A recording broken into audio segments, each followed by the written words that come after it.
Hello and welcome to Harbour Towers in Aventura.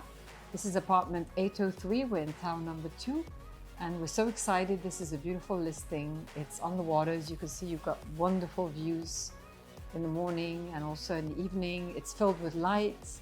It is a 3-bedroom, 2-bath. It has its own laundry area.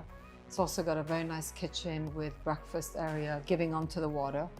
So what I like about it is the fact that, of course, it's a split plan, which is the best plan.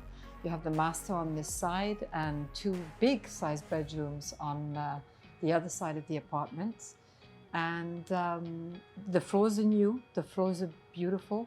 It hasn't been lived in much, so the condition is perfect. You have an oversized terrace, which you can see, you can enjoy from your living area. And of course, you can walk around. There's a harbor, marina. You can walk around the marina. I think it's about 1.5 miles of a walk. You have restaurants. It's super well located. You're very close to Aventura Mall, and you're also close to Gulfstream Park. So everything is within 5 minutes, 7 minutes distance. So great location. We can't wait to show it to you. Thank you.